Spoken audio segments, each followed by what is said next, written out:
Hello. Today, I'm going to be studying neuroscience. I made some flashcards, and there's a nice Minecraft ambience and distant Smosh being played in the background. I just like hearing the talking voices as ambience, so I play in the back. And I'm just gonna be talking about this because talking about what I'm learning helps me learn better. So, I have a lot of things. I don't know how much we're gonna get through. Well, Minecraft, you're being too loud, actually. Hold on. Minecraft is too distracting, believe it or not. Let me try a different one. How's this?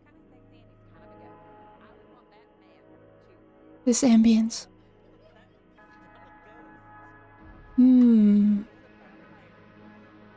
Sure, I can deal with this.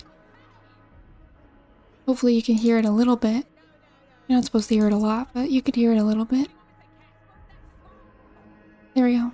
Okay. This is what I used to listen to sleep, but, focus!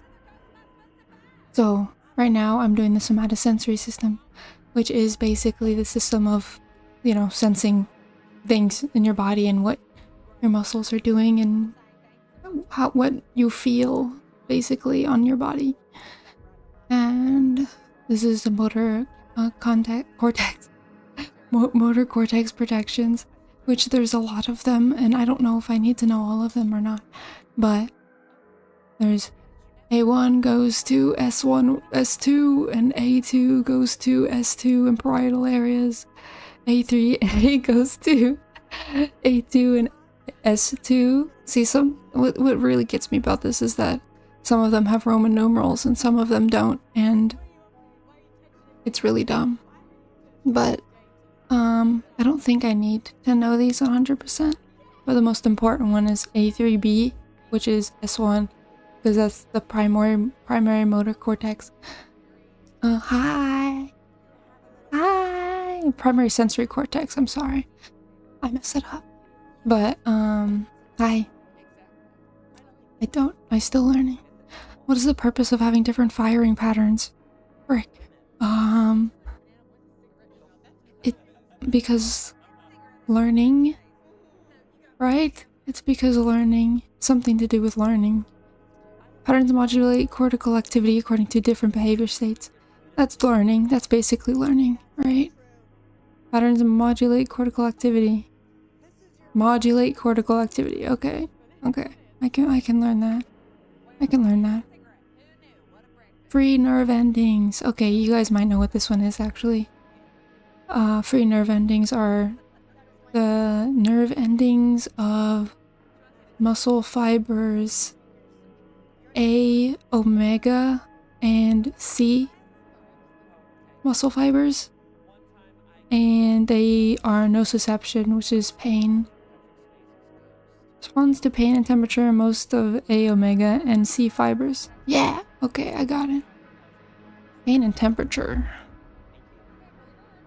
I know that one. C fiber, we just went over that.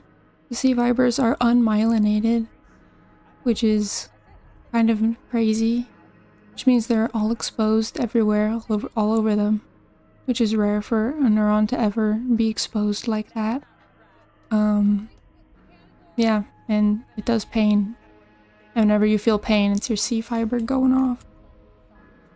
It can be specialized for specific chemicals, mechanical or thermal, conducts nociception. Yep, I got it. We're winning. I don't know how long I'm going to be going after this, but I'm going to be going as long as I can. Let me know if I should turn up the ambience. Because I can turn up the ambience. Curse my C fibers. Yeah, pretty much. Piezo 2 channels. Those are the channels for specific chemical pain, I think. Mechanosensitive ion channel used to transmit mechanical pain. Okay, so it was the complete opposite. It was mechanical pain, not chemical. Yeah, mechanical pain. Okay. Piezo 2. SMH. The RPV channels. I don't know. Specialized ion channel used to transmit specific. Okay, that's what I thought it was. Transmit specific chemical pain. That's a TRPV channel. Verb. I think that's one of those you can't really say as a word because it doesn't really work out. TRPV channel is what that is. I put in still learning. Muscle spindle. Okay, a muscle spindle is the whole group of muscle neurons that do all the muscle things. So that includes the muscle fibers and I can't remember. Motor neurons, muscle cells. Yeah, that's what it looks like. The proprioceptor located in a muscle that senses its stretch and the speed of stretch. Controls spinal reflexes. Okay. Yeah, you could see the way it kind of looks is kind of disgusting. So some of the pictures are a little graphic, but it's educational, so it's fine. So Twitch can't get after me. But yeah, this is what your muscle neurons look like underneath. It's all wrapped in the tendons and junk. Okay, so it controls spinal reflexes. Muscle spindle controls spinal reflexes and does proprioception. Senses its stretch and speed. Okay. Oh, frick, I hate these things. 1A afferent neurons. There's so freaking many of them and I don't know which is which. Primary sensory receptor of the muscle spindle rapidly adapting and provides sense of movement. Okay, okay, if it's A, 1A, it's primary, right? Primary sensory receptor of the muscle spindle. I wish I could go backwards. Undo. I guess that's kind of like going backwards. Primary sensory receptor. Okay, sense of movement. Okay. 2 afferent neurons. We just had 1 and now I have to do 2 and I don't know what it is. Secondary afferents, touch, pressure, slow pain, only sense. Okay. Hold on. This one, sense of movement. Okay. Primary sensory receptor. And then 2 is just this secondary sensory receptor. And slow pain. IB or 1B afferent neurons. Holy moly. Sensory fiber from the Golgi organs. Golgi organs are the things that tell you when to stop stretching because it hurts. They tell you, hey, you should stop doing the thing because bad things will happen if you keep doing the thing. Yeah, so listen to your neurons, listen to your Golgi organs. Do not overstretch yourself and yeah, don't work out too hard. But still work out because working out's good, but like, you know, don't hurt your little neurons. They're trying their best. Sensory fiber from the Golgi organs. Golgi tendon. That's the thing that I was talking about. Sensitive to change of muscle force to make sure tendon does not overstretch. Yep. Golgi tendon. Located in the collagen fibers of tendons. So I think they're at like the muscle bone junction or something. I don't know about that, but awesome. Intrafusal fibers. Okay, I actually have no clue what that is. Muscle fibers found in a muscle spindle surrounded by a capsule. Okay. I need a list of everything that's in a freaking muscle spindle. There's a picture. There is a picture. I put a picture. Hold on. There. Yeah. I had a picture. I put a picture. But it's gone. It's already gone. Intrafusal fibers are fibers found in a muscle spindle. I know this. What fibers innervate a muscle spindle?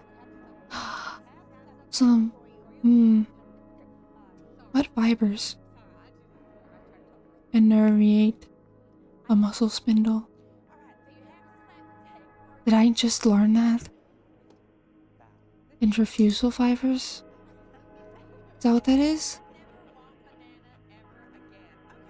No, it's 1A and 2 fibers. Okay. No, the 1B is the Golgi organs. 1A and 2 are muscle spindle. Pain perception is dependent on... This one's vague, so I don't... Different types of voltage-gated sodium channels. So true, King. I mean, that's true for everything, honestly. Perception is always dependent on different types of voltage-gated sodium channels. But I guess there's different types of pain, and each type of pain has a different channel to go along with it, and blah blah blah. Every channel is different, and things like that. You know, when they say everyone is different, they're really saying that every receptor in all of your cells are different, which is true. And that changes everything, how responsive your cells are to certain stimuli. Yeah, I know that. What are the 4 mechanoreceptors of the hands and feet? That is Merkel cells, Micasian something, Ruffini fibers. They sound like fake names, but they're real, I swear. Meissner corpuscle, Merkel cell, and Pacinian corpuscle and Ruffini ending. Okay, I got the Ruffini ending. And the Merkel cell. All of the above are A beta fibers. Understandable. And, okay.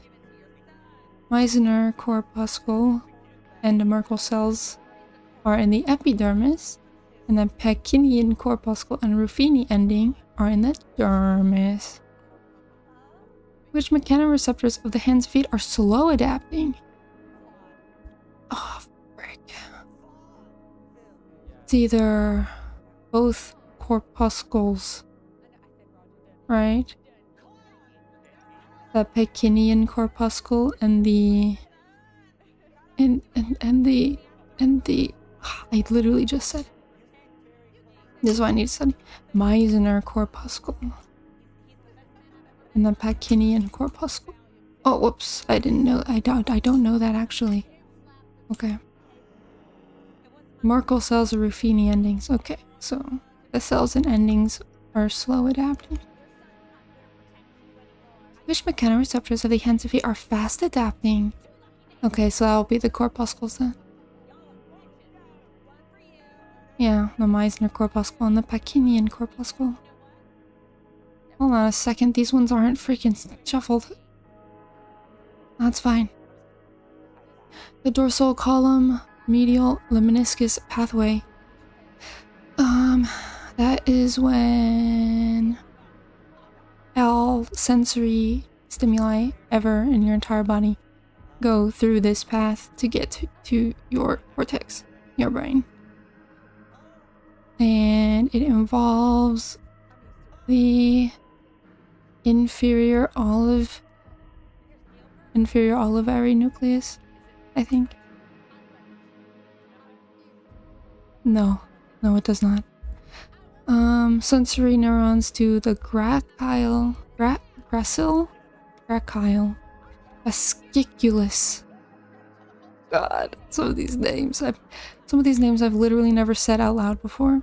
Because you just study and you just read and you look, but you don't actually say it. So that's why I think doing this would be good for me. So I can actually say these things. gractile fasciculus for the lower body, or the cuneate fasciculus for the upper body, and then it goes to the thalamus. Cool. Where does somatosensation cross over? That's the medulla. 99% sure. Oh, I guess I didn't finish writing that answer. I guess I didn't finish writing that one. Okay. I guess we'll never know. You're getting it. Keep going. Oh my god. Okay, we're gonna shuffle now. It's shuffled. Yeah, we're gonna keep going until I freaking get this. The A alpha fiber and A beta fiber are the main fibers of the hands and feet. And they do touch and vibration. Oh, that's not, well, I mean, thickly myelinated fibers with large diameter conducts proprioception and touch mechanoreceptors. Yeah. But I didn't say it was thickly myelinated. That's what I need to do. Thickly myelinated. Got that thick myelin on it. Myelin sheath is the thing that's around a neuron that kind of like protects it and also makes it go super fast. So if it's thickly myelinated, that means the neuron's gonna go super, super, super fast. So, you know, very cool. You want myelin. You want your neurons to be all covered up and have like jackets on and stuff. You don't want them to be exposed. Yeah. A omega fiber. Okay, that's a thinly myelinated. Yeah. What else? And it's for pain. Right? Perfect. I know one. Dermatome. That's a part of your body that is innervated by one spinal neuron. One spinal something. One spinal. Yeah, spinal nerve, not neuron. Nerve is different. Yeah, and then you can see all the different like projections. Pretty neat, I think. I think it's pretty neat. I know that. Rapidly adapting fiber. That is a fiber that fires when it turns on and off. When a stimulus turns on and off, then it fires. So it doesn't fire all the time.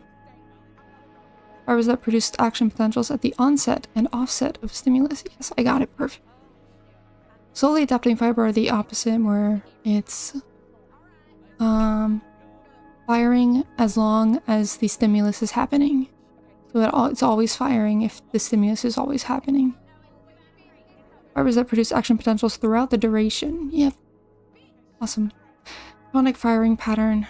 That's where it fires all the time. Constantly. Consistent action potentials, yep. And oscillatory phasic are the opposite, where it fires sometimes, and it also fires in rhythm.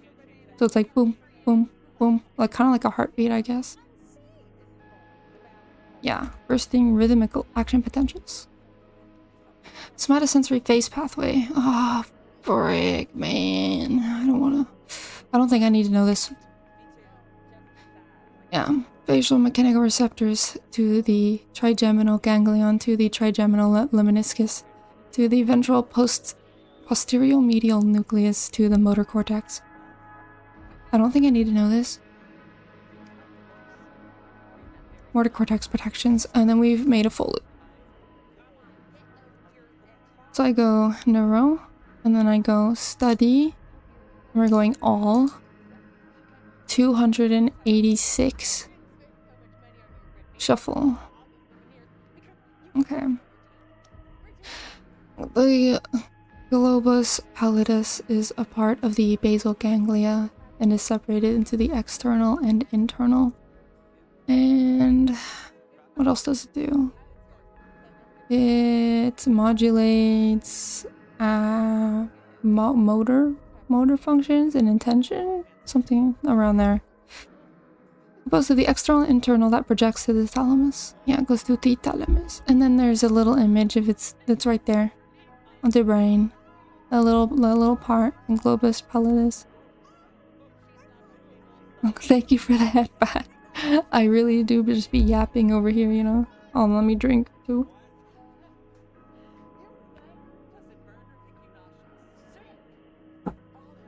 Alright. T1R... T1R1 and T1R3. I actually know this, I think. This is the taste receptor for sweet. I'm pretty sure. Umami receptor. Dang it. Umami receptor that responds to L-glutamate and nucleotide enhancers. Broadly tuned. How we feel about umami? I freaking don't like umami flavor. It's okay, you know, it's alright. And it's important that's a heterodimeric 7-transmembrane protein.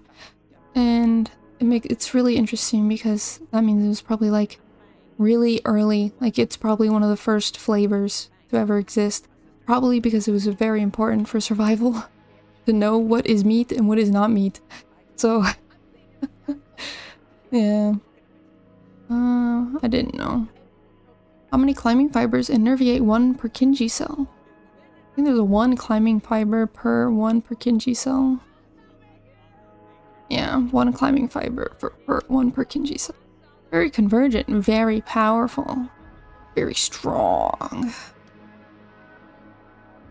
Corticospinal pathway. Frick. That's the pathway from the spine to the brain. And I don't know what it is. Internal capsule to red nucleus, or internal capsule to cerebral peduncle, to the pontine fiber, to medullary pyramids, to the ventral or lateral corticospinal tracts. And that's not even the end of it. Like, that's just going to the corticospinal tracts. There's still after that. But I guess we don't have to know that. So it goes from the internal capsule, which is the muscle spindle, and then it goes to the cerebral peduncle. And peduncle is such a freaking funny word. Peduncle. The stalk bearing a flower or fruit. What the heck? What? The stalk bearing a flower or fruit. So it's not the flower or fruit itself, it's the stalk. The cerebral peduncle. So what is the fruit that the cerebral peduncle is producing? That's the question. Oh my god. Okay, so internal capsule to the peduncle, to the pontine fibers, to the medullary pyramids, to the ventral lateral corticospinal pathway. Got it. Got it.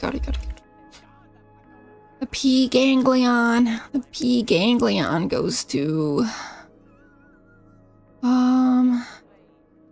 There's a... I can't remember how to spell it.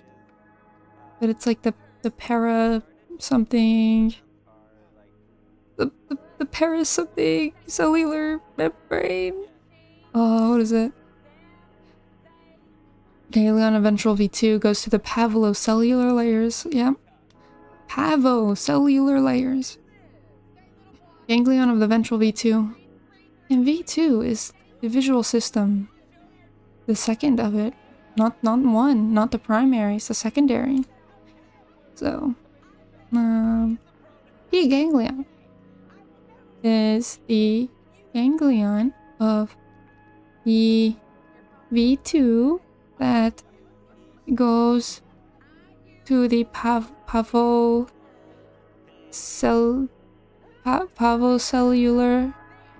membrane? Pavocellular layer. Pavocellular layer. Got it. Bone morphogenic proteins. I know exactly what this is, actually. Okay. If anyone is even here, listen to this. There's a thing in the brain called a sonic hedgehog. And around the sonic hedgehog, there's these bone morphogenic proteins, which kind of like are on either side of the sonic hedgehog and make sure it's like going the right, like it borders it. You know, I'm not 100% sure what it does, but it's bordering it, and it's there, and it releases proteins. Yep. Produced by adjacent ectoderm in the developing CNS on either side of the neural groove. Yeah, I got it. Yeah, this is Sonic Hedgehog. Hold on. I show you Sonic Hedgehog. Sonic Hedgehog protein. There's a Sonic Hedgehog protein. And like this is not even a coincidence. The guy who found the protein just really likes Sonic Hedgehog. So he named it Sonic Hedgehog. And that's something he was able to do because he found it. Sonic in my body. Oh god, that's oh my god. But yeah, it's pretty neat, I think. Oh, great. Okay. The subthalamic neurons. I think they are GABAergic. And they no, they're glutamatergic and they excite the globus pallidus external, globus pallidus internal. Glutamatergic projects to the GPI. Oh, I'm so smart. I'm so smart. Justice of the nerds. Yes, thank you. I have an exam in 2 days. I should put that on the title. Is it on the title? I hope so. I should put it on the stream in big letters. Say I have exam in 2 days. I'm so nervous. I'm so insanely nervous. Haha, get it? Neuro nervous? Haha. Hee. Very funny. Hee ha ha ha. Still learning. The critical period. Okay. Oh, thank you for that. Every head pat, I'm gonna drink water.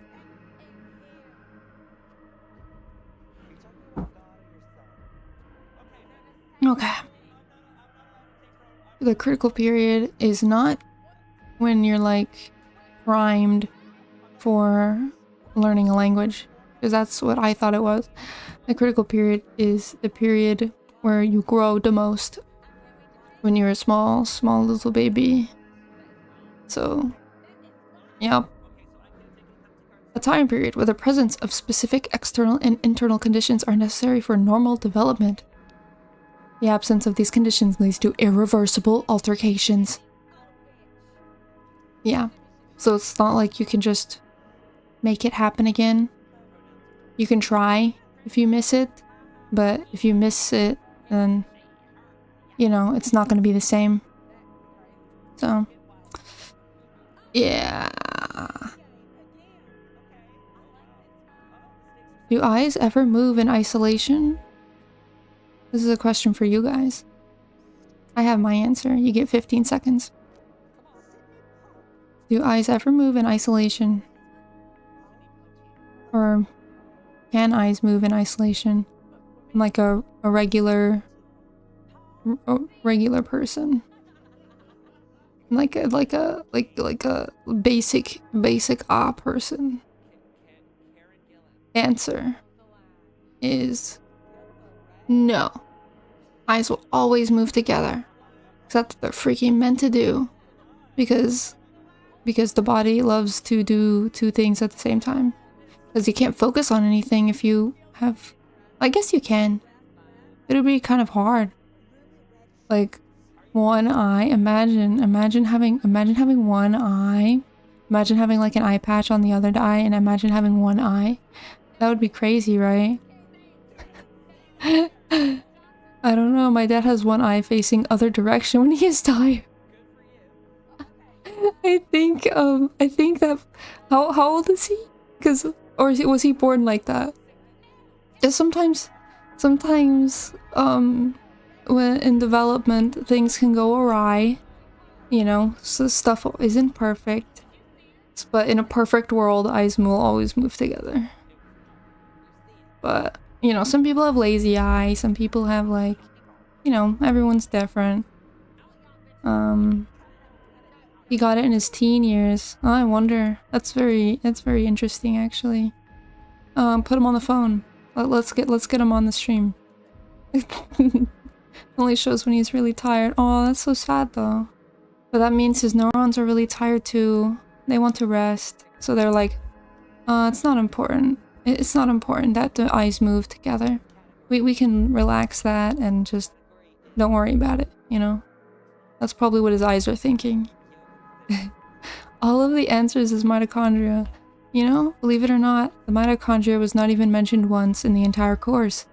So, actually, mitochondria isn't as important as we think it is. I'm kidding, but... Bull. Okay, mitochondria was in the freaking basic biology courses, okay? In neuro, we know the mitochondria exists, we know what it does, we know what's in it. We don't gotta talk about it anymore. We know it's there, you know? We don't need to talk about it. Everyone knows about it already. It's a basic fact. Your basic biology course. Yeah, I guess. Yeah, you could consider this a basic biology course. I'm on a delay if you ask something, phone is dying and I sent you to the TV. Oh, wonderful. TRPV channels. TRPV channels are channels in the taste buds specific for... Wait, hold on, no. Backtrack.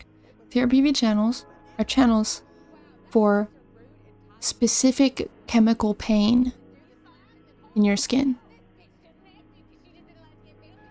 Let's go! Specified ion channel used to transmit specific chemical pain. Let's go! TRPV channel! Oh, I'm crazy. I'm whack. I'm crazy. Which pathways of the basal ganglia are active before movement? It's a trick question. Both pathways. Both pathways are active. Good luck on studying. I'm gonna go study my stuff now. Bye! Dang, we could have studied together. What the frick? That's wild. You could have asked me your math questions or something. Yarp. How's the striate cortex organized? The striate cortex? That'll be environmental psychology. Dang, that's crazy. I had the opportunity to do that, but I was like, nah, that sounds not the best. So I took other stuff. I'ma ask the rocks how they feel. No, that's very important. That's very, very important. You're doing the Lord's work right now. Alright? You go out there and you be the best environmental psychologist the world ever seen. Alright? We believe in you. Anyway, how's the striate cortex organized? I think it's molecular layer, and then the granule cell layer, and then the Purkinje cell layer. No, wait, is it Purkinje cell first, and then... No, granule, and then Purkinje. And then white matter. Okay, that's nothing at all. The striate cortex is completely different from the freaking cerebral striate cortex. I should have specified topographically in columns. The way I answered was kind of nuts, but you know, I didn't specify, so. What is the first processing station of the somatosensory system? Body. The first processing station of the somatosensory system, body, is medulla. The medulla oblongata. The medulla oblongata. So true. Spectral filtering is when the outside of the ear, affects what you're hearing, because it like does weird stuff with the wavelengths and whatever. Yeah, I got it. Feed-forward connections. I wish I could explain things just by going beep boop beep, because that's what feed-forward connections are. Imagine computer, and imagine going from one thing to another thing, and it goes beep boop, and that's what a feed-forward connection is. A feed-forward connection is you sending mail from one location and it arriving at another location. You know, that's a feed-forward connection. Easy. Connections of neurons that transfer information from one processing station to the next. That's basically what I said, right? You think that'll fly in the exam? If I say that? It's like mail. If I say that, you think it'll work? Connections of neurons that transfer information from one processing station to the next. That's a feed-forward connection. Convergence is when many cells converge onto one cell, or many connections go into one connection. The output of many neurons R terminates. Okay, the grammar is a little wrong. When the output of many neurons R terminates on a few targets. Yeah, and outputs. Oh, so many neurons go on one neuron. But teacher, I said the beep boop exactly, because like the test is going to be all written. Like all the questions are going to be written, paragraph or whatever. And I just want to write beep boop beep beep boop boop boop boop, or I want to do like drawings and junk. But I can't do that, so that sucks. Cause like drawing the stuff is so helpful for me. So I've just been doing that a lot. But this website doesn't let me put the drawings on the cards, so you know I gotta live with it. Topographic mapping is when photo in real life line up with photo in your head. Yeah. It's when there's a map in your neurons and the same map is in your head. Mapping the neurons connects to targets that preserve topographic connection. Exactly. Exactly. See, what I need to learn is how to talk better. And like write better and learn and like use these words. Topographic connection. Yup. Ciliary muscle. Okay. Ciliary muscle is the muscle in your eye that controls your lens and the formation of your lens to focus on things. Right. Smooth muscle of the ciliary body which controls the shape of the lens. Oh, get wrecked. Oh my god. Oh my god, I'm so good. Let's freaking go, dude. I know how the eyeball works. Thalamus. That is the freaking part of the diencephalon. That is the sensory center for literally all things, everywhere, all the time. It always goes to the thalamus. Part of the diencephalon that is relay cortex for all sensory systems. Yep, that's what I said. Dude, haha, I'm so good. Medial superior olive, okay, can I take it back? I don't know what the... Okay, there's a medial superior olive and an inferior superior olive. The inferior one does with motor. What is the freaking medial? I actually have no idea. Relay station in the brainstem where interoral time differences are detected. Okay.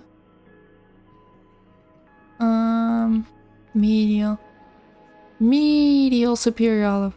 Relay station in the brainstem where interoral time differences are detected. Interoral time differences. So that's when the brain detects how long it takes for one sound to get from in one ear versus the other ear. So that's what the medial superior olive does. Maybe I can remember it like a medial superior olive as like, oh, the medial where both sound in both direction come and meet in the middle. The medial superior olive. Maybe I can remember it like that. Interoral time difference. Yeah, okay.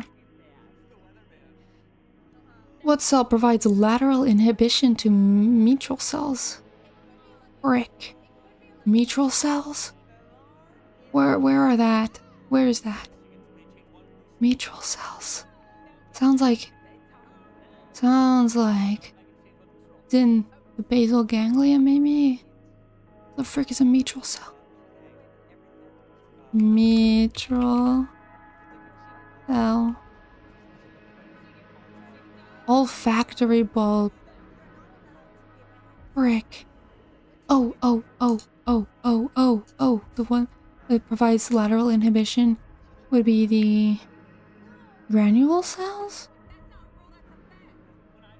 Inhibitory granule cells. Oh, frick. Mitral cells does not sound like it's in the olfactory system, but, you know, haha, what do I know? I just learned the thing. Inhibitory granule cells. Okay. Okay. Flip you. Okay. Superior pathway. In what? Where's the context? Okay, wait, no, I got it. The superior pathway is in the visual system and it goes from eye to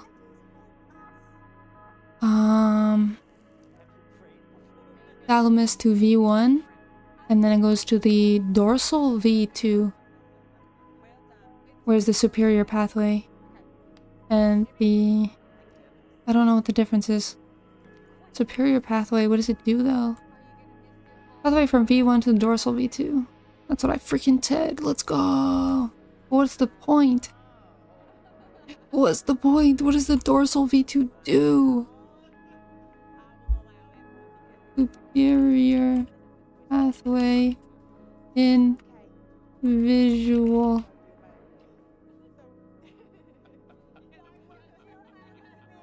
Okay. Visual pathway lesions. Ah. See, I think this is really messed up. Like, the things that they did to find out what happens when they cut in certain areas. It's kind of really messed up, actually. I don't like thinking about that part. Okay.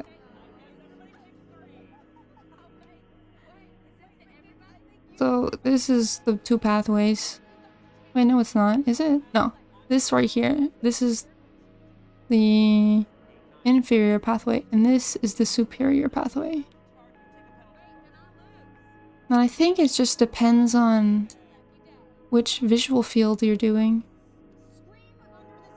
Yeah.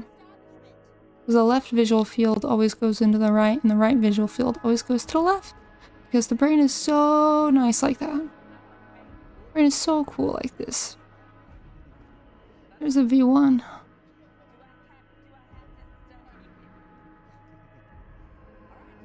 Off-center ganglion. That is a ganglion in the eyes that activates whenever there's no light hitting it. In the absence of light. Ganglion that are activated by an absence of light. And it also activates all cells around it, which is really interesting. Striatum neurons. Oh, frick. Striatum is the... Are we talking about the cerebellum here now? I freaking hope we're talking about the cerebellum now. Striatum neurons. Frick, I don't know. Okay, give me a hint. There's a hint. Oh, okay. Striatum neurons are in the basal ganglia. And they're caudate and putamen. And they're made up of medium spiny neurons. And maybe other things as well.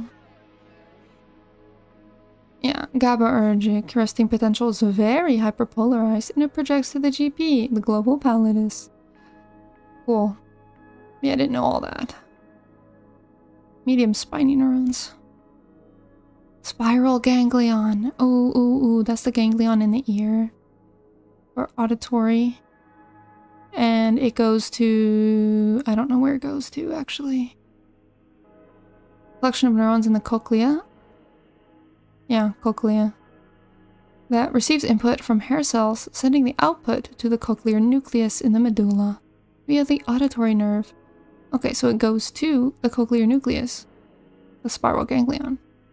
Goes from hair cells to cochlear nucleus. Got it. Horizontal gaze center. Okay. That is the place in the midbrain that controls voluntary eye movements. Collection of local circuit interneurons that coordinate 3 and 6 nuclei located in the right PRF in the pons. The pons is the midbrain, so I win. Cool. I call that a win. The pons is the midbrain. I kind of got it. But it doesn't say what it does. Oh, whatever. I know it. Basilar membrane. The basilar membrane is in the auditory system, and that is the part that has the hair cells in it, and it oscillates to do sound. Yeah. Structure that runs the length of the cochlea in the inner ear and holds auditory receptors. Yes. That's what I said. Yep. Are there more rods or codes in the retina? This is one that maybe you guys could answer. You guys know what rods and cones are, right? You guys learned about that. It's not just me who knows that one. Rods and cones. Are there more rods or cones in the retina? I'll be like, Bill Nye the Science Guy. Ask you an open-ended question. You get 10 more seconds, and I'm gonna drink some water.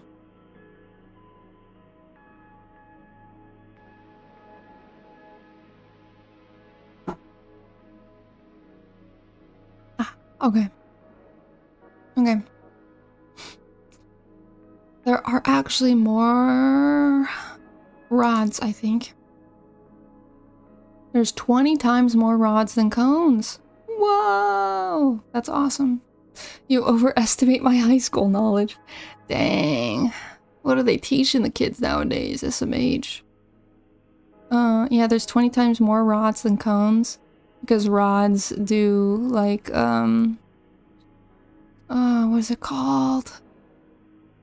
Edge detection, which is a really funny term, but it's true.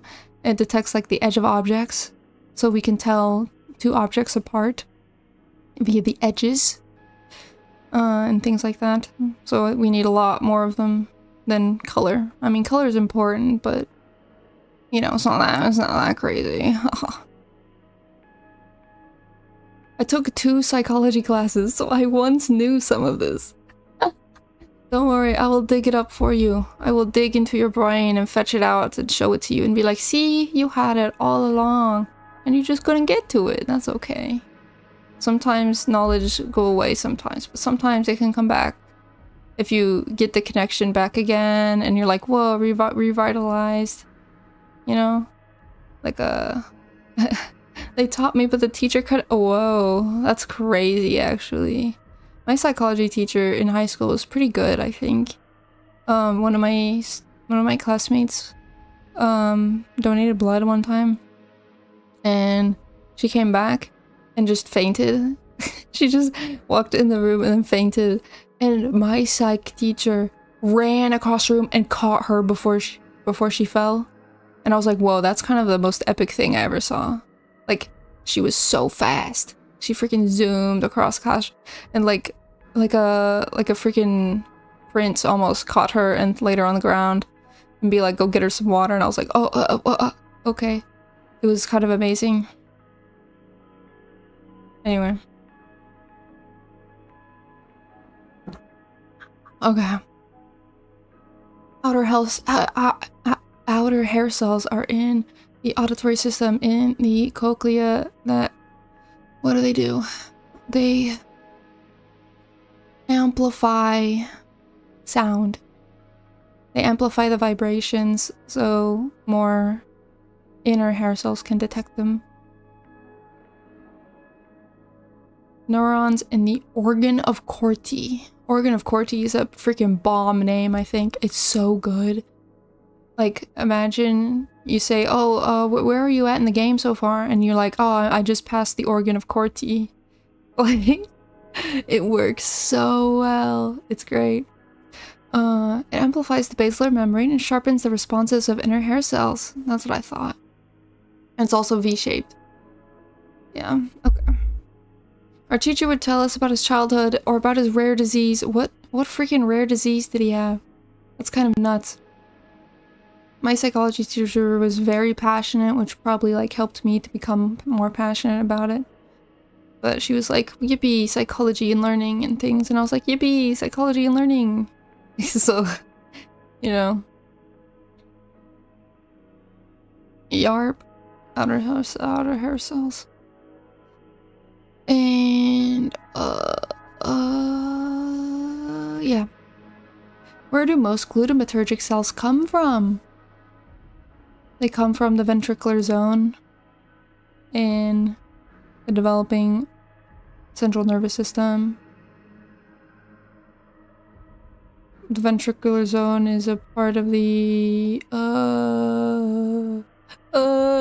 don't know, but it's over there. It's over there. Ventricular zone, that's what I freaking thought. I should add a photo. Ventricular zone.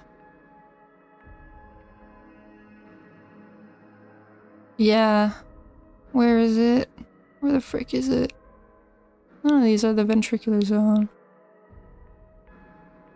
That's the subventricular zone. What the frick? Oh, whatever. Oh, wait. No, the ventricular zone is that. The ventricle. Ventricular. Oh my god. I get it. I get it now. That's crazy. That's awesome. I don't know the name. Something about producing an excessive amount of calcium and needing to drink an insane amount of water every day. Whoa. That's crazy. What I need to look up what that's called. That's really interesting. Wow. I don't want to drink that much amount of water. You think I have that too? I need to drink so much water. You're a freaking water vampire. You know, an excessive amount. I got it. The sulcus limitans, aka the longitudinal long groove. That is the section of the spinal cord that ventralizes the spinal cord, so it creates a dorsal and ventral portion of it, like a front and a back. When it develops, separates the neural tube into a dorsal and ventral half. Ventralization. That's what I freaking thought. Let's go. I'm so smart. How many Purkinje somas do basket cells innervate at one time? Many. I think it's many. I think the answer is many. Each basket cell innervates many somas of many Purkinje. Yeah, that's what I freaking thought. Let's go! Dude, I know things. See, look. The things I know are now outnumbering the things I'm still learning. Isn't that so cool? Oh my god. Now I'm so confident in my exam. Now I know I can pass it. I know I can. That's about a sensory phase pathway, which I don't think I need to understand. But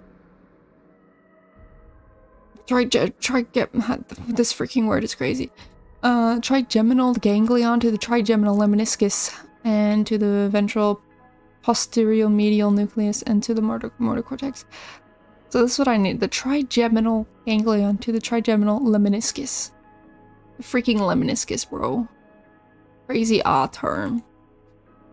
The cerebral microzone.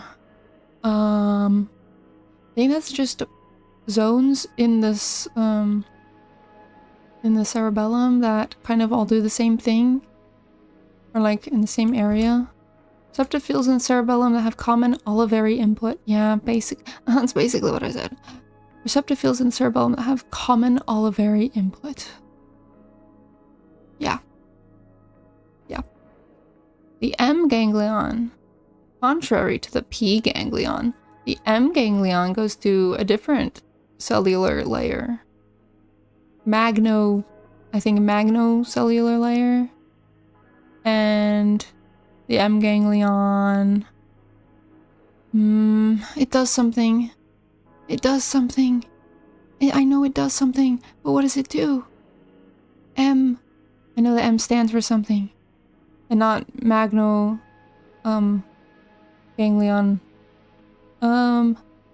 Frick, I can't remember. Ganglion of the dorsal 2. Yeah, large receptive field, motion and direction. That's what the M stands for. It stands for motion. So, yeah. Motion and direction and contrast detection. You know what's crazy? No. Well, no. I was gonna talk about the dress. We don't need to talk about the dress anymore. No one needs to talk about the dress anymore. It just doesn't need to be talked about.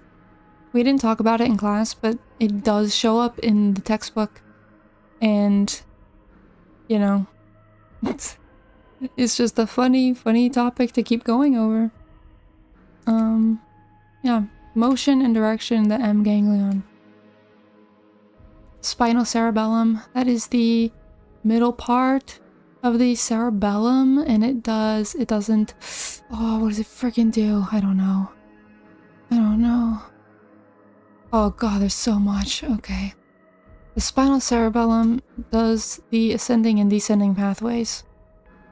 This is the part of the cerebellum, the little middle part here. The spine of the cerebellum, you could say, right? It controls the timing of contraction between different muscles. So it makes sure you do this like same muscles at the same time, or you don't move one muscle while moving another muscle. You know, it kind of like correlates everything together. Pretty neat, pretty cool. We love the cerebellum. I would never know what is crazy. No, that's good. It's good to not know what's crazy, because that means everything is crazy, and you would never know, because crazy is normal, you know. So you can't know crazy if everything's crazy. Yeah, it makes sense. I swear. I'm not tired. It's fine. I've been doing it's fine. Okay, spinal cerebellum. Part of the cerebellum that controls the timing contraction between muscles. It gets info from the ipsilateral spinal cord, the cuneate nucleus, and the trigeminal nucleus. The cuneate nucleus. What? Wait, the cuneate. Oh yeah, okay, that makes sense. The cuneate nucleus does the top half of your body. And the trigeminal nucleus does face, I think. Okay. Ascending pathway goes to the interposed nuclei and the ventrolateral thalamic nuclei. Descending pathway does the fastigial nuclei and vestibular nuclei.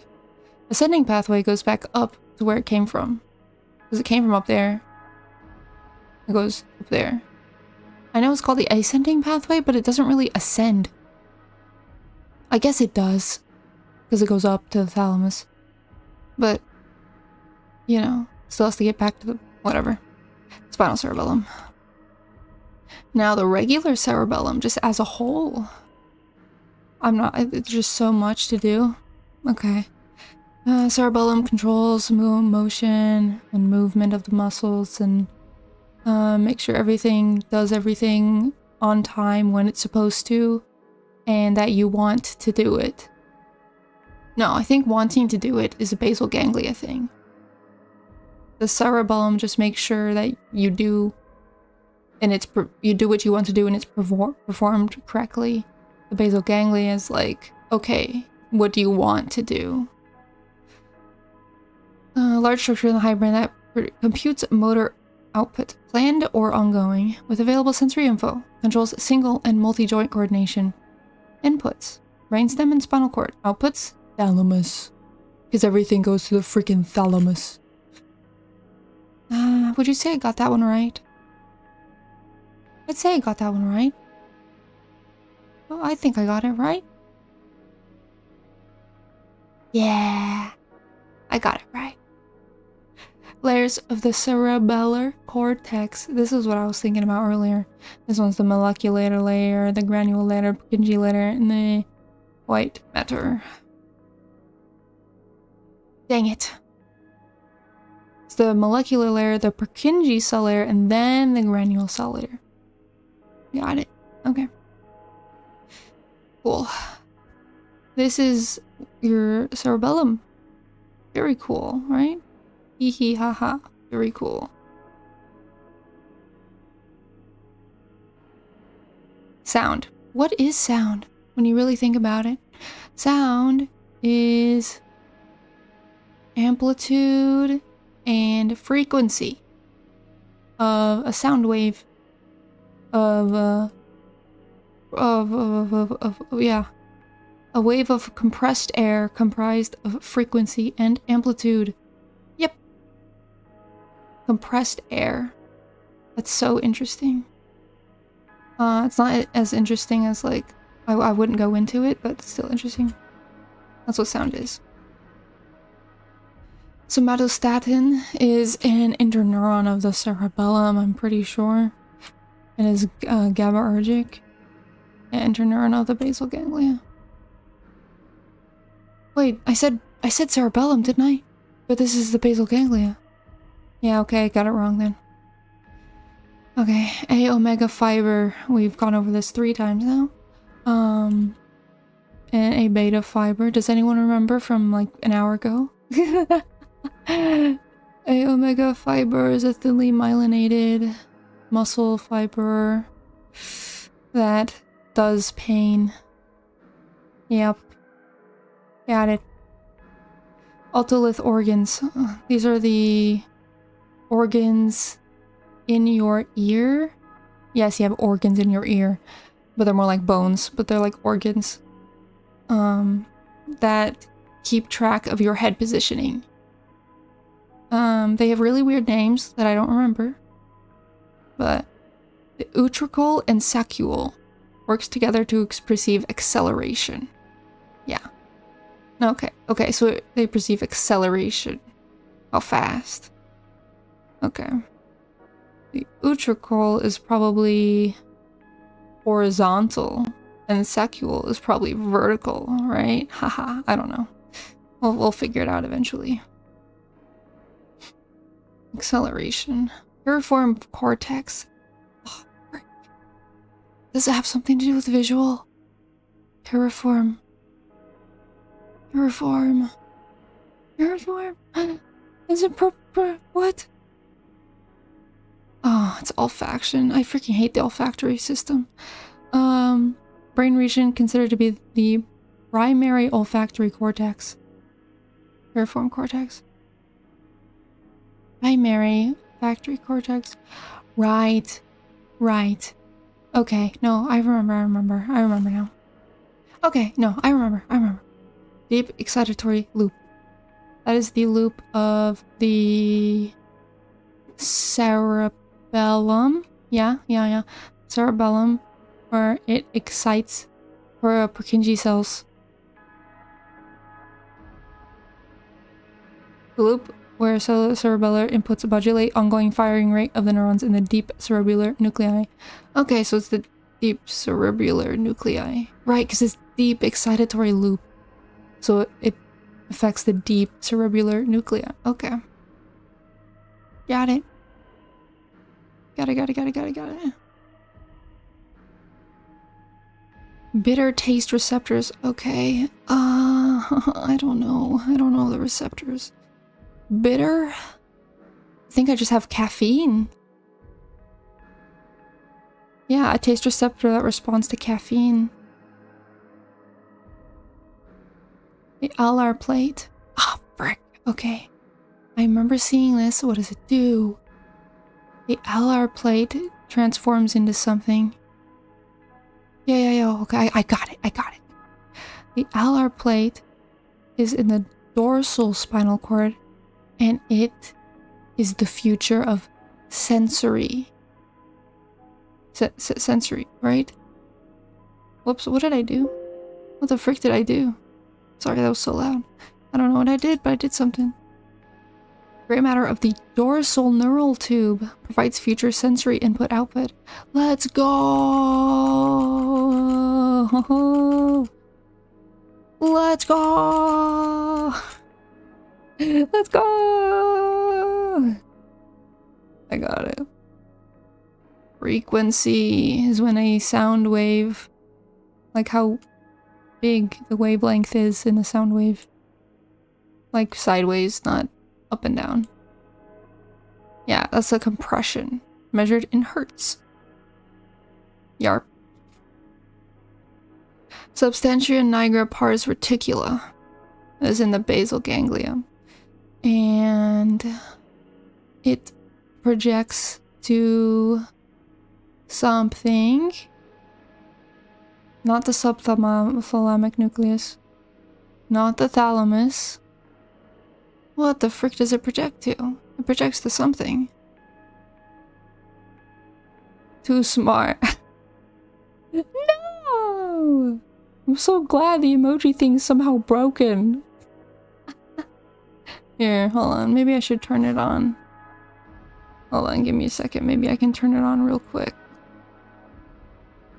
Let's see. Play it, brokey. Connection failed. I see.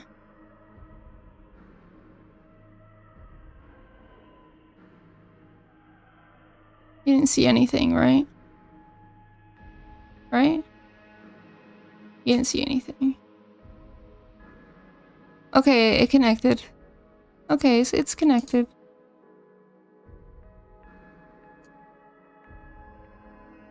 Okay. It should be fixed now. You can try it again. Should work. Yippee, yippee, huzzah, yippee. Substantia nigra pars reticula, the SNR. What the frick does it project to? Oh, it's missing in my brain. Part of the basal ganglia that suppresses and initiates saccades. I should fix this, it disappears. There we go. Now it works. Okay, so it doesn't say what it projects to, but it suppresses and initiates saccades. If you don't know what a saccade is, saccade is when you look one direction and you look another direction. It's like when you're transitioning fixation points. So you want to fix on this, and then now you want to look at this, so you do a saccade, you know? It's very interesting. I love that there's a word for it. The sclera, that's the white part of your eye, and this smooth muscle. Yeah, I don't think connective tissue, that's not smooth muscle, it's freaking connective tissue. Forms the cornea. Yeah, okay. Semicircular canals, okay, that's in the freaking ears. And that does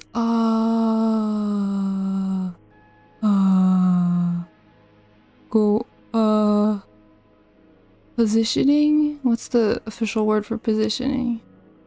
It's orientation? Non-sexual.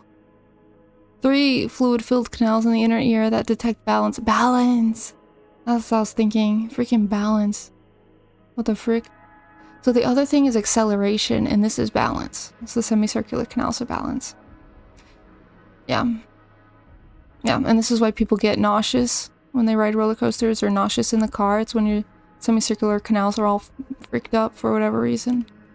And lately this has been happening to me, which sucks. I never ever got motion sick very often at all. But now I'm getting motion sick from things. And I'm like, god dang, my freaking semicircular canals freaking work properly, please. Nominal scale, okay, that's... I know what these are. Why are these here? I don't need them here. I know them. Which pathway do lateral motor neurons use? Which pathway? What the frick you mean by this? The cortical bulbar pathway? Okay. Okay. Cortical bulbar. Realm of eviction of motion sickness. Dude, it's crazy. I hate motion sickness. My brother had it really, really bad. To the point where, like, he could barely ride in a car. Because every time he did, he would throw up. And I felt so bad for him because he would throw up all the time. And I was like, that's not freaking healthy for a kid. You know? And then he had, like, eating problems and things like that. But I think now he's a lot better. He's like he's a lot better. But back then he had a lot of the stomach problem. Luckily I didn't, but now we've like switched. So now I have stomach problem and he's fine. But back in the day, we also switched eye visions as well. Because he needed glasses when I was little. But now I need glasses. He stole my vision and he stole my stomach. slowly he's gonna freaking steal my entire body. You know? That's kind of crazy. But, you know, I can believe it. Lateral motor neurons use the corticobulbar pathway. Yeah, I don't know. Bruh. That's an appropriate reaction to that, I guess. Bruh. Myers loop, aka the inferior pathway. Okay, that's like the same thing as earlier with the V1. It goes to V2, but it's actually under. It goes down instead of up. It goes in the ventral. It goes to V2, the ventral, ventrally. Pathway from V1 to ventral V2. He vampirized your health. He literally did. My mom was like, you inherited it from me. Mine disappeared at 18, so have faith. It mostly vanished, but I can't use the phone or read. I mean, that's good. That's good if it's mostly vanished. But it's also sad that you can't read or use phone. Because I love multitasking while on the move, you know? I also love sleeping on the move, so, you know. I got this. No part of the body is involved in compensatory posture adjustments in movement. Compensatory posture adjustments in movement. Okay. Okay. Compensatory posture adjustments. Frick. I don't know. I feel like it's a part of the basal ganglia. It's not the cerebellum. It could be a part of the spinal cord. It could be... The brainstem, okay, it was none of the above. It's the brainstem, actually. Compensatory posture adjustments. Dang, the still learning is almost up to the... It's neck and neck. Cerebellum, don't look at my answers. Don't look at your answers. Well, if you're gonna answer it, put it in chat where I can see it. Then, like, you can't freaking blame me for looking. You want me to look chat or not look at chat? You can't have it both ways. Okay, 1B afferent neurons are neurons that check... They're connected to your Golgi tendons and they check and make sure that you don't overstretch yourself. And don't stretch too far. Sensory fiber from the Golgi organs. Yeah, that's what I said. That's what I said. Golgi, yeah. That guy. You guys know Golgi? Or Golgi? You guys know that guy? I know that guy. Not in real life. I think he died a while ago. Primary visual cortex. Okay, that's pretty self-explanatory.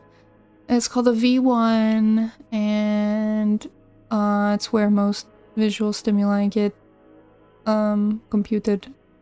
Yeah, right? The output of the LGN in the visual microcircuit. See, that's such a complicated way of saying it, but it's the same thing. The output of the LGN. See, the LGN is the lateral geminal nucleus, I think. Lateral geminal nucleus, which is in the thalamus.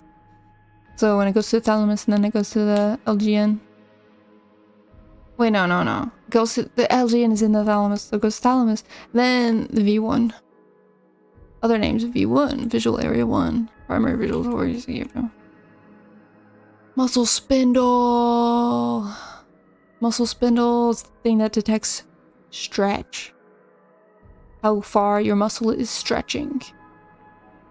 Yeah, and the speed at which it is stretching.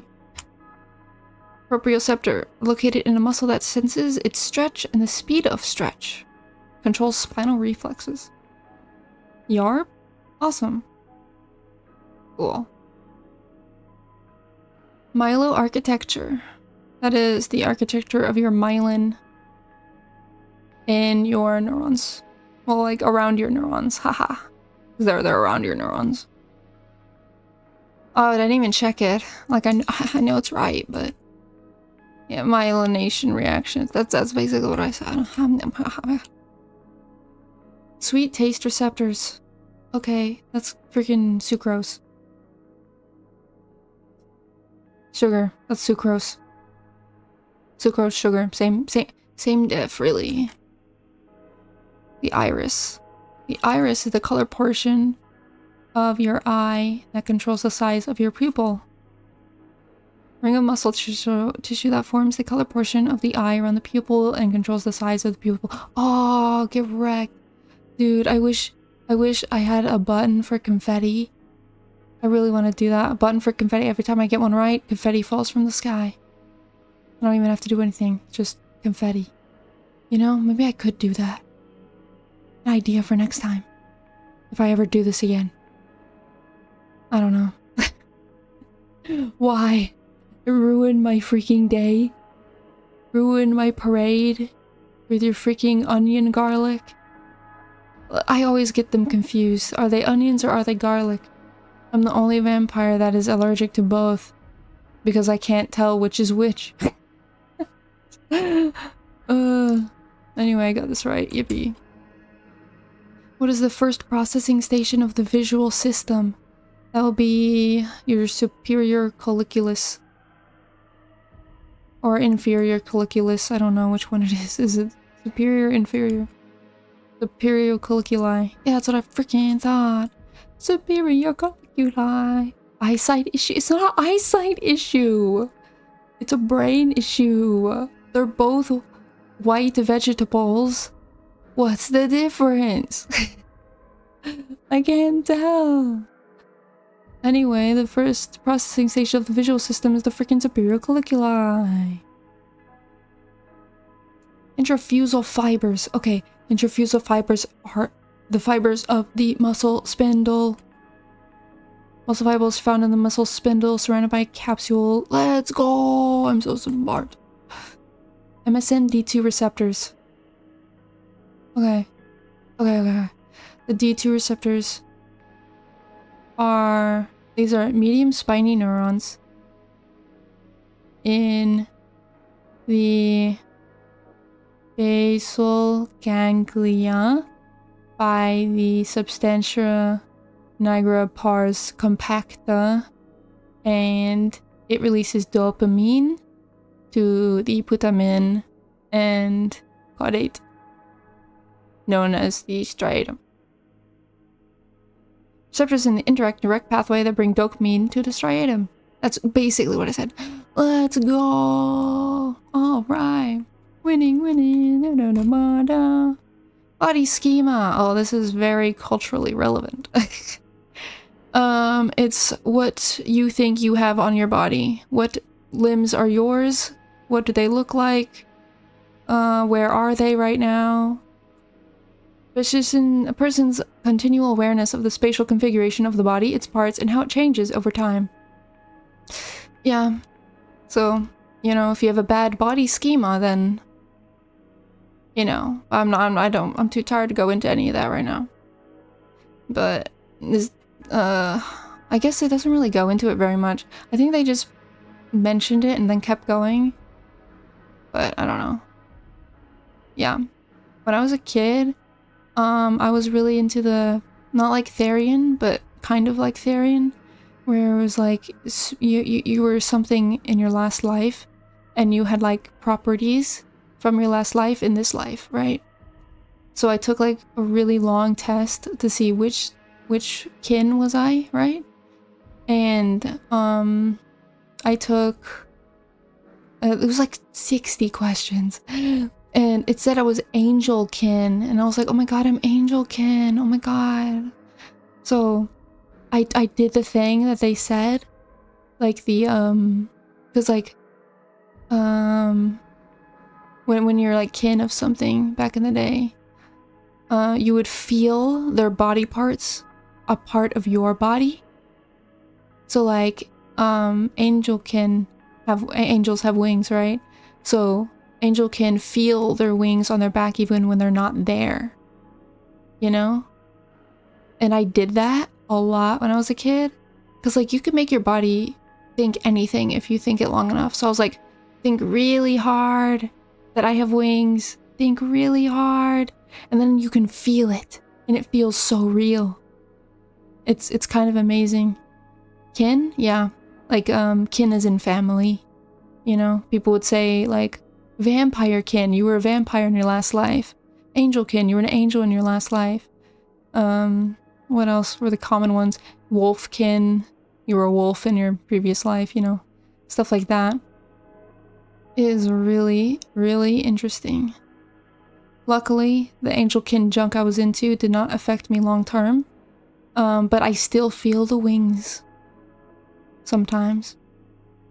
But you know, it's not important. It's just a fun feeling.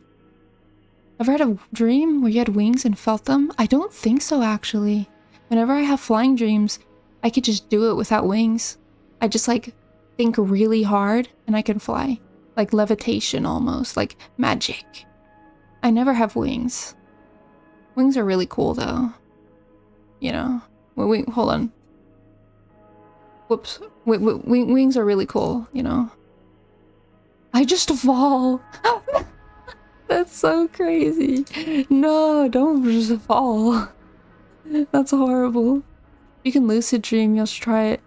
Dude, I cannot lucid dream. I can't do it. If I ever lucid dream, I get stuck in a loop.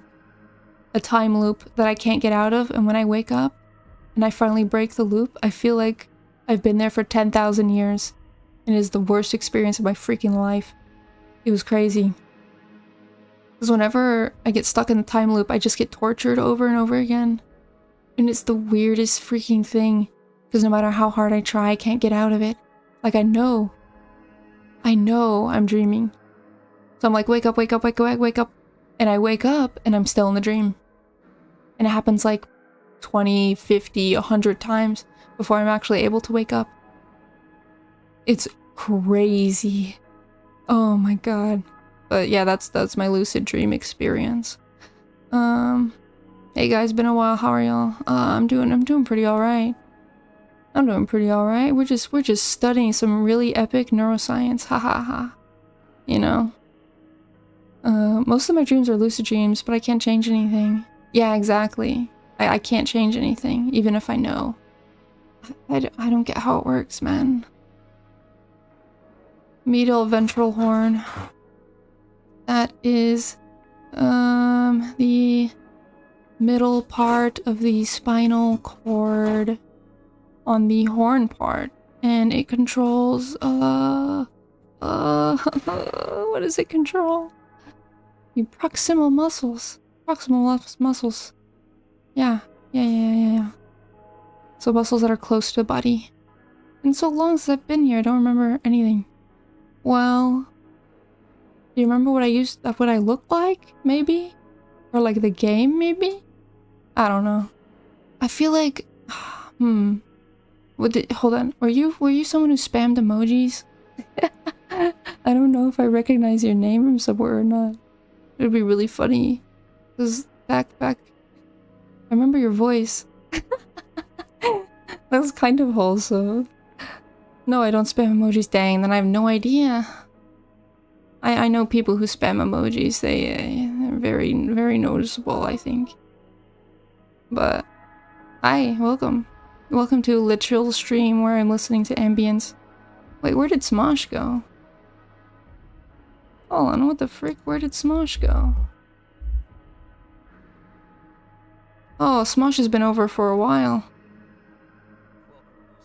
There we go, now I hear Smosh. Hopefully you can hear Smosh a little bit. FGO? Maybe FGO, yeah. It's been like 8 months. At least I say I've been busy with school and work. Well, yeah. Everyone gets busy every now and then. Like, I'm freaking super busy right now. And I'm trying to do my best and freaking learn and keep up with things. So that's why I'm streaming learning. Because I gotta learn somehow. And my exam is in 2 days and I'm so nervous. I'm so nervous. It's probably fine. It's really funny though, because all of the people in my program are also freaking out about it, so we're all freaking out together. So, you know. Anyway, let's check to see if this medial ventral horn is right.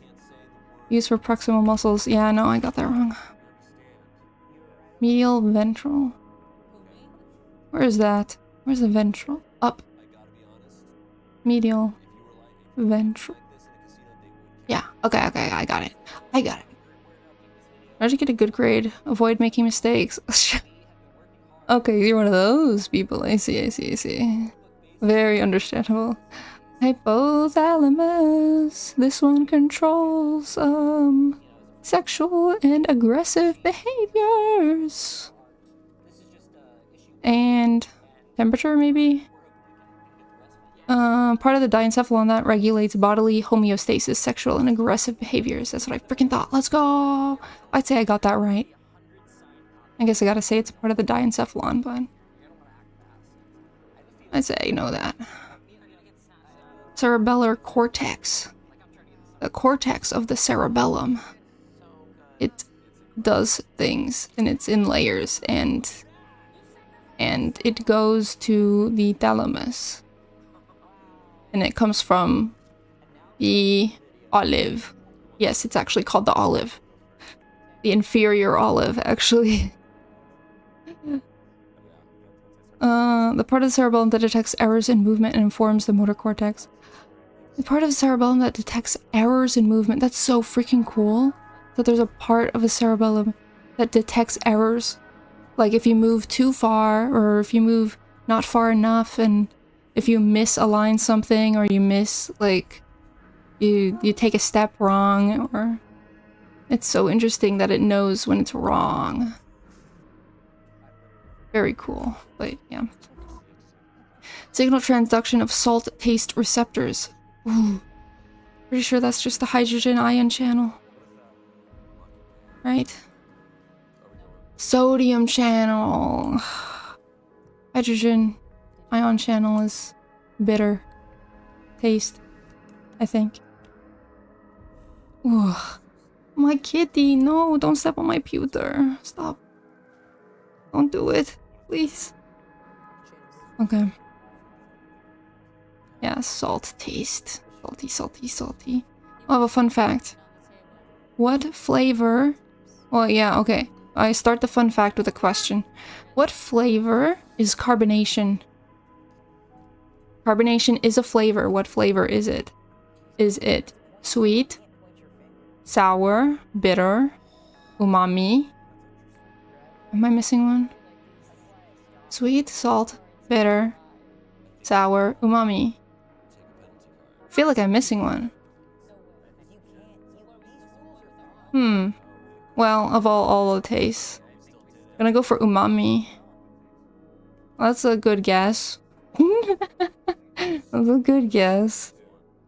It's actually bitter. Salty, sour, sweet, bitter, umami. Oh no, that is all of them. Okay. Yeah, it's actually, how do I say? It's bitter, right? Is it bitter or salty? I can't remember. Frick. Hold on. I'm actually pulling out my notes real quick. Because it's not important. Like, you don't need to know this. So, you know, I didn't have to, like, write. I didn't make a flashcard. But, hold on. I want to double check. 'Cause I don't want to steer you guys in the wrong direction. You know what I mean? No. Sensory motor. There it is. Hold on. It's sour. It's sour. Is carbonated drink sour to you? It doesn't taste sour to me, but it's apparently sour. It uses this sour taste receptor for it. It's a different receptor than regular sour, but it's still in the sour family, which is really interesting. So whenever you have carbonation, you're like, I love sour. I bet my house and my answer. You need to stop betting, alpaca. Stop. You got problems, bro. You're gonna lose your house. You're gonna lose your car. You're gonna lose your mind. What do you got left? Your body? Anyway, let's go with the sodium channel is salt. Yeah. I don't know, it makes me feel the overwhelming mouth thing umami does, so I related those. Overwhelming mouth thing? Hold on. May you explain that? What does that mean?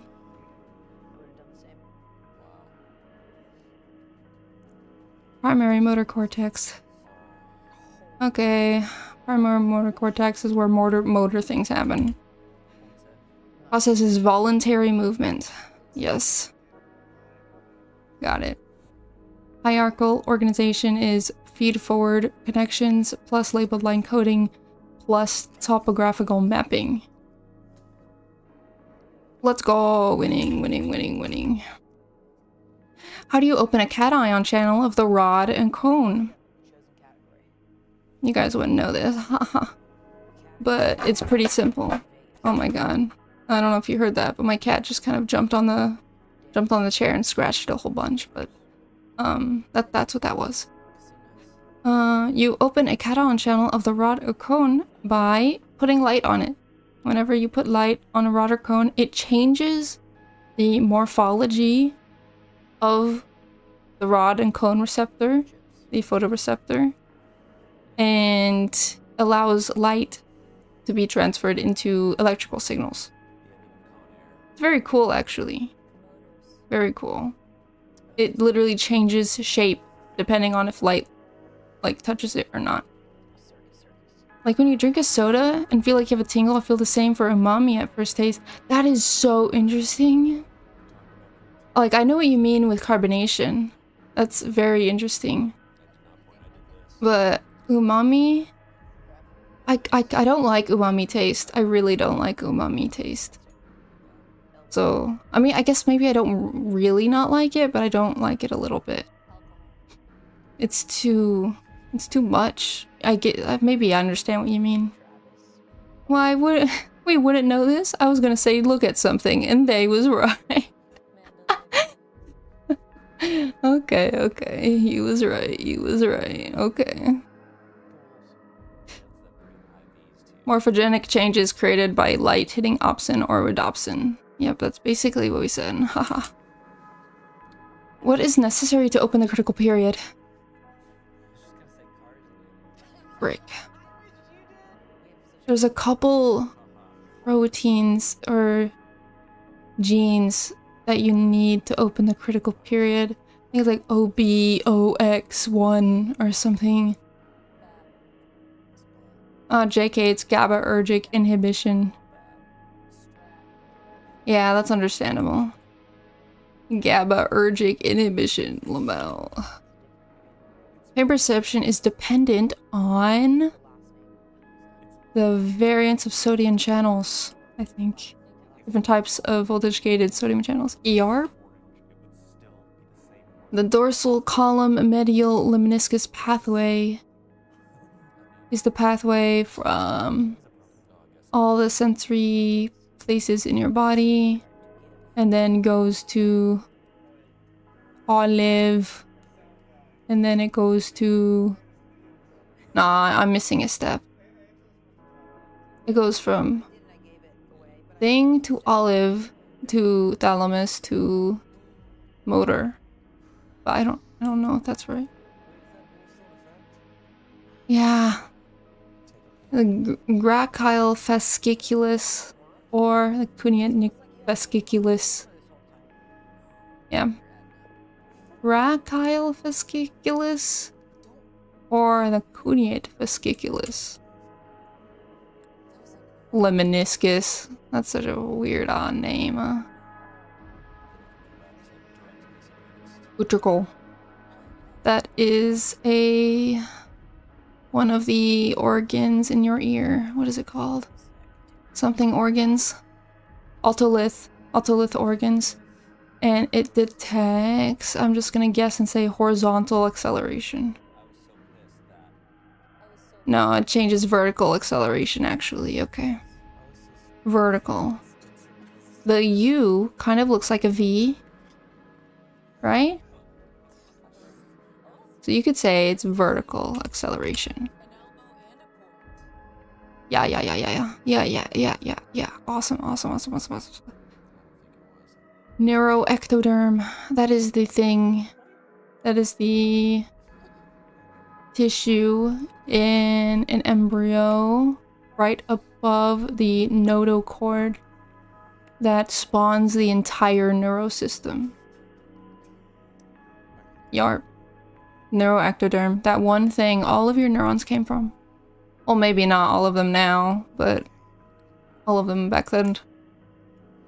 Ectoderm above the notochord that gives rise to the entire nervous system. Yippee! We love nervous system! Woohoo! Yippee! Woohoo!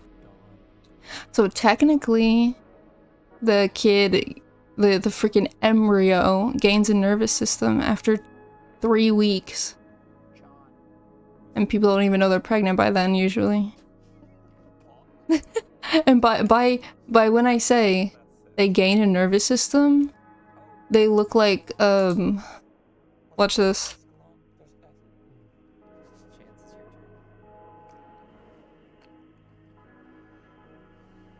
They look like this. This is the thing that has a nervous system. So, you know, day 16. Crazy, you know, this thing having a nervous system, you know? Because when you think about it, so many animals have nervous systems, but people don't care about them. I don't see the difference. That's a huge ethical dilemma, isn't it? Or whatever the frick. Anyway, we're not talking about that. A alpha fiber and A beta fiber are the main fibers of your hands and feet. And they sense touch. And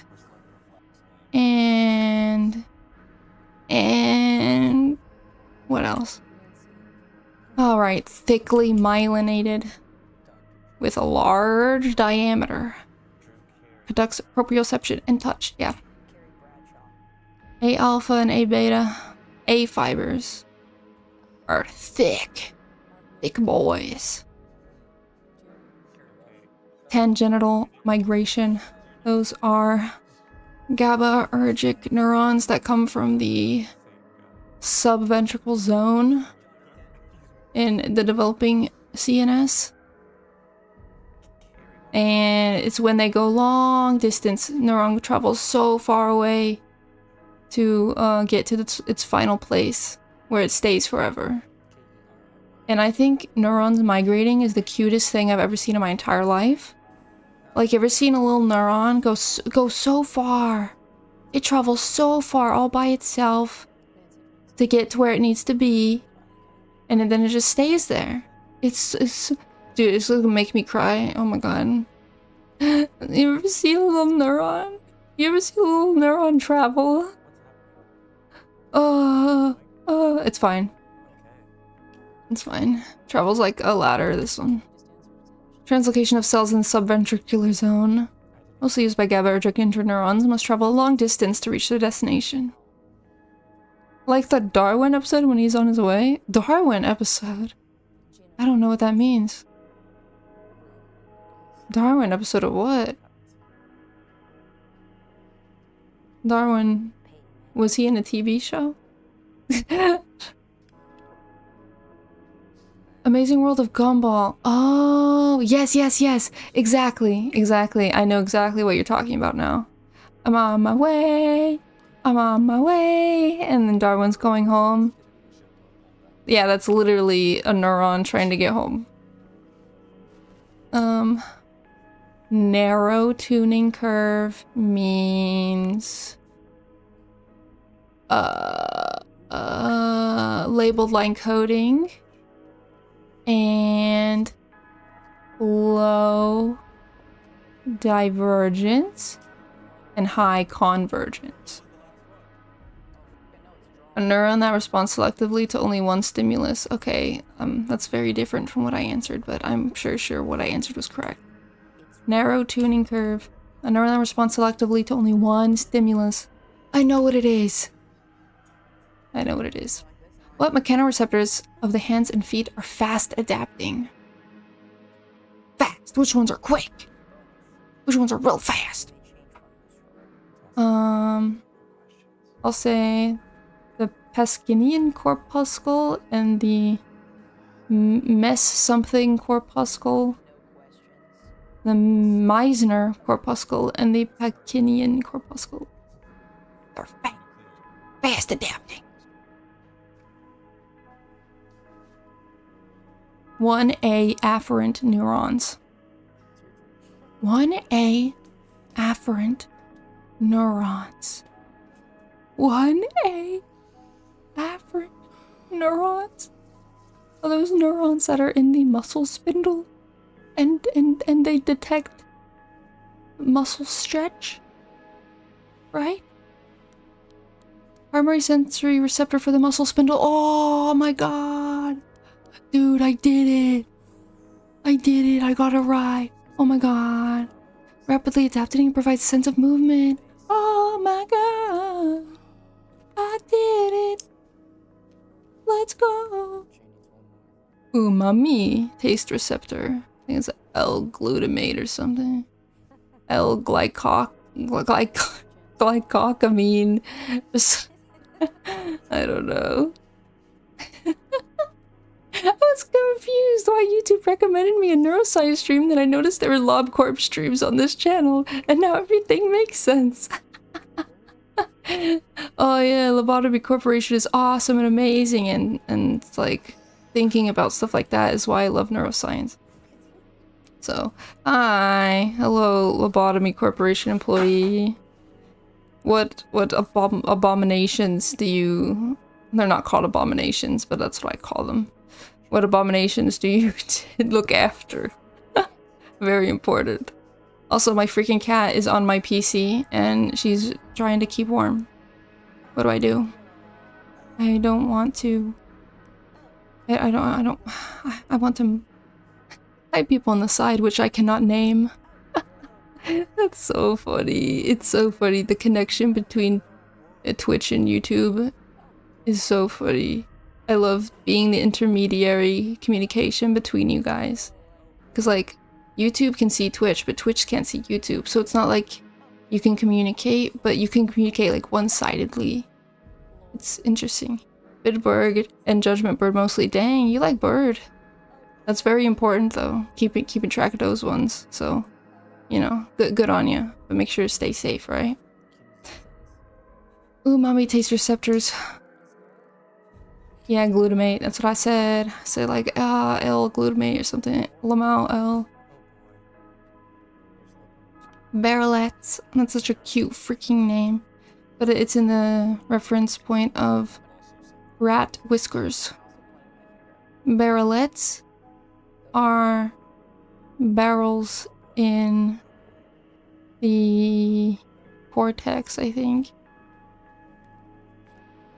In the brainstem, JK. The barrel of a whisker in a brainstem. And a barreloid is in the cortex. Barrelet and a barreloid. Population vectors. The population is all populations of all receptors. One activity pattern of all populations of receptors. Yeah. Simulotagnosia. I don't know. Agnosia is like... Wait. Simulotagnosia. Okay. Is it absence? Hey! Welcome to the insanity. Courage Law Corp employee. I would be really loud right now, but I'm trying to do like a study ASMR thing, I guess. I don't know. But usually I'm a lot louder than this. But my throat kind of hurts, and also I'm very intensely studying for this freaking exam that I have in 2 days. But welcome to the insanity. Everyone else can be loud for me, I guess. You can use caps as much as you want. Yell to your heart's content, you know? Anyway, simulotagnosia is the absence of knowing where your body parts are and not being able to sense them. The inability to perceive more than one object in the visual field. Okay, so that's very different. The inability to perceive more than one object in a visual field. Isn't that so interesting? So you could look at an apple that's next to an orange and not know that the apple is there. Even though you see it. But you don't see it. You know what I mean? You see it, but you don't see it in your head. That's awesome. That's amazing. Signal transduction in the OSN actually. What is the OSN? What the frick is that? Oh. What the frick is that? OSN? That's not it. Olfactory sensory neurons. That's what it is.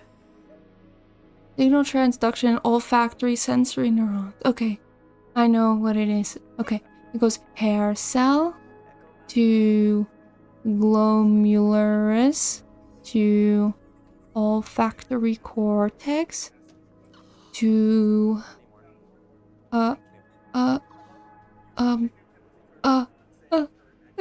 I don't know what's after that. What? Oh, I guess I thought they were talking about the pathway. This is not the pathway, this is the channel. This is chlorine. Well, that was very different from what I thought it was, but I get where it's coming from. The superior visual field correlates to what quadrant in the striate cortex? Maybe you guys know this one? I'll say it in a different way. The top of what you see correlates to what orientation in your head. Like, does it look like the top in your head? Or does it look like something else? Not what you physically see, it's like what your mind, you know, sees the orientation as. Emoji. Okay, okay. I'll show you an image, okay?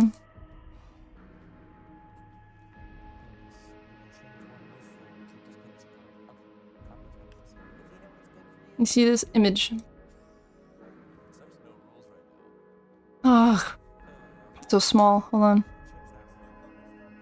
Come on, open image. Here we go, perfect. Okay. See the blue, which represents the left, right? So left here, goes to the right. And the right goes to the left. So, what do you think the top goes to? Where does the top go? Is the top top, or is the top something else? Huh? Huh? Very interesting, isn't it? Still top. Okay, alpaca. Alpaca. Your pattern recognition skills are a little off today, but that's okay. Come on, I bet my liver. Oh my god, no. This is the freaking inferior retinal quadrant, which is the bottom. This is the bottom. Inferior bottom. Inferior bottom. I mean, that is what it is. That is what it is. Opsin is the protein in a cone. Light set of membrane protein in cone. Yarp. Divergence is when neuron go to and project to many neuron. Distributed to many targets. T1R2 and T1R3. This is umami. This is the umami receptor. This is sucrose. I'm so... I hope we don't have to memorize these ones. Sweet receptor that responds to sucrose. Oh my god. Horizontal cell. That is the cell that... What? You bonk me for getting one wrong? I've gotten 42 wrong. And 56 correct. That's not very good, is it? The horizontal cell is lateral inhibition for bipolar cells. GABAergic interneuron that mediates bipolar cells through lateral inhibition. Oh my god! Look how correct I am! Add it to the pile, let's go! So what process is information transfer to the LGN from ganglion cells? Through what process is information transfer to the LGN from ganglion cells? I think that's labeled line coding. It's gotta be labeled line coding. Labeled line coding! Oh, freak, man! Oh my god! Oh, did you see that? Oh, did you see that? Oh my god, everyone's going crazy! Oh my god, that's insane! Inferior oblique muscle. That is the muscle that pulls your eye to make it go down, so you can look downwards. Muscle that moves the eyes down and in. Vampy with the steel chair! Yeah! I would. Oh my god, I wish. I wish I was a freaking wrestler. That would be so cool. I have a cool mask and outfit and everything. It would be awesome. Insert cheering noises. She is a genius. Thank you, thank you, thank you. I humbly accept everything that you give me. Oh my god. How many glomeri does one olfactory receptor innerviate? Oh, I think it's many glomuli to one olfactory receptor. One or more than one glomuli per one. Okay, so that's correct then, right? I said many, and the correct answer is one or more than one. So I got it right, right? Yeah. Yeah, I got it. I get it. Type 2 taste cells. Type 2 taste cells are sweet, bitter, and umami. And they're very freaking complicated. They're freaking complicated because they're probably the oldest cells to exist. I mean, for taste. For taste, they're the oldest cells, like evolutionarily speaking. Receptor cells express GPCRs for sweet, bitter, and umami. Do not have synapses. They just release ATP. And you know what generates ATP? Oh, come on. You know this. You know this one, right? The mitochondria. Yeah, perfect, perfect. Perfect. I'd say I got that one right. I got it like half right. Inner hair cells. Inner hair cells are cells in the ear that detect vibrations for sound, or just not sound production, sound computation. And they are U-shaped. And I don't know. Yeah, auditory transduction, straight-shaped. They're straight-shaped? What the frick? I thought they were U-shaped. Oh, whatever. Straight-shaped, U-shaped. Whatever the frick. It's fine. Yeah. What does the thoracic spinal cord innerviate? Whenever people say their back hurts, I'm always curious about, like, which part of your back does the hurt? Because it's usually thoracic, I think. You know, that part in the back? Where it's, like, middle, lower back. You know? Oof, ouch, owie, I've been sitting in a chair too long. That's probably the thoracic spinal cord. Because the thoracic spinal cord innervates your butt and the front part of your legs and hips. JK, I'm completely wrong actually. It's the mid-body and torso. What's after the thoracic? Even though I know basically nothing about this topic, this is a pretty good background noise. Thank you, I appreciate it. I tried my best to make the best background noise. You see what amazing ambience I've put on? So like you have my voice, which is like layer 1, and then layer 2 is the ambience that I found on YouTube. Layer 3 is Smosh videos of like them talking and arguing and stuff. So you have my voice, and then ambience, and then people arguing. It's amazing, a really good combo. I was thinking about even adding like rain or something to it, but I'm like, oh no, that's over the top. But, you know, this is a good combination. This is the stuff that I study to. Play video games too. Sometimes I go to sleep with this because it's like, so it's relaxing to me. I don't know. It's great. Love it. Anyway, the thoracic spinal cord innervates the mid-body and torso, actually. Okay, so there's a cervical, and then thoracic, and then sacral, and then what's after that? Oh my god. Spinal cord. Lumbar. Lumbar. How could I forget the freaking lumbar? Everyone complains about the freaking lumbar. Thoracic, then lumbar, then sacral, and then coccyx, which is a really funny one. That's your tailbone. When you broke your coccyx, you know. Ha ha ha ha. Morphogens.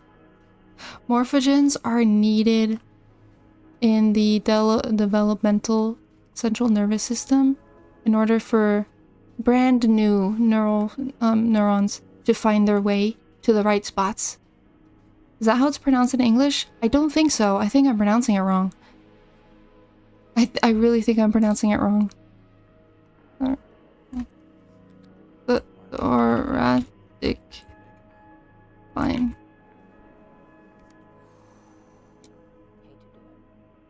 Pronunciation. British? No. American. Thoracic. That's what I thought. I got it right. Thoracic. Sorry, that probably broke the amazing ASMR ambience that I had. But it's thoracic. I mean coccyx. Oh no, yeah, I'm pretty sure I'm right about coccyx. Ha ha ha ha. Coccyx is just a funny word. But I'll see. Look. Coccyx. Coccyx. Oh! That's not it. That's freaking British. Also, that was really loud. Coccyx? No, that's not right. It's coccyx. Whatever. It's a secreted protein that gives cells within the morphogenic field different positional values based on morphogen concentration. Okay, that's completely different than what I said, but you know. Piezo is a gene family that produces mechanoreceptors. Gene family that encodes mechanoreceptive ion channels. Oh my god. I love when I get things right. What is the first processing station of the somatosensory system? Head. I think that is the pons. The pons. Let's go. The pons also has a lot of activity during REM sleep, which is really interesting. So a lot of people thought that like the pons had something to do with dreams since it was so active. This is a good, unique idea for a stream. Well, I mean, the first idea was not streaming at all for the next month because I've got back-to-back exams and then I'm leaving for Christmas. So I was like, but I don't want to stream not at all. I still want to stream a little bit. So I was like, okay, how do I progress in learning while also streaming? So I was like, let's try this out. Let's see how this works. And I think it's working pretty well. I feel like I'm actually learning because I'm having to explain things and I love explaining things. So I think it's helping. I think. Maybe. Yeah. I think it's fine. I think it's good. I don't know if I'll do it again, but... Oh, visual pathway. Oh god, Lord have mercy on my soul. The visual pathway is from the eyes to the optic nerve to the optic chiasm to the... I think it's subthalamic nucleus, and then it goes to the V1. Ah, frick. Okay. Cone rod to bipolar cell to ganglion to optic nerve, optic chiasm, optic tracts, then the thalamus, and then the V1, and then V2. I can't believe I forgot about the V2. Oh, frick. You're a smart vampy. Heck yeah, heck yeah. How do you think I became the leader of a famous, super famous, awesome, cool gang, huh? Think I was able to do that because I'm not smart? I'm a little smart. I'm a little bit smart. Slavery is the answer. Oh my god. I mean, I'm not saying anything. Piezo 2 channels. I thought I just did that. No. Piezo 2 channels do... Frick, what do? They don't do specific chemicals. They don't do mechanoreceptive ion channels. Maybe they do mechanoreceptive... I don't know. Mechanical pain, specifically. Okay. Mechanical pain. You know what the difference between mechanical pain and chemical pain is, right? Mechanical pain is like, oof, ouch, owie, you stabbed me. And chemical pain is like, oof, ouch, owie, there is acid eating through my skin. Very important difference. Because they use different channels to express the pain. That's why it feels different. Amplitude is the up and down. Is how high pitch or low pitch something is. Right? Yeah. Maybe. And it's measured in decibels? Or no, it's how loud something is. Yeah. It's how loud something is. Pressure measured in decibels. That's what I freaking thought. Oh, heck yeah. Can I still mark it as right, even though I didn't say pressure? I said measured in decibels. That's pretty much right, right? Yeah, I'd say that's right. Type 3 taste cells. That is the taste cells for sour. And sour has a sodium ion channel and doesn't have any other channels on it. Oh. What the? Why is there just a... I guess I didn't finish this one. Presynaptic cells does not express taste receptors or other than sour taste ion channel. No downstream conduction components.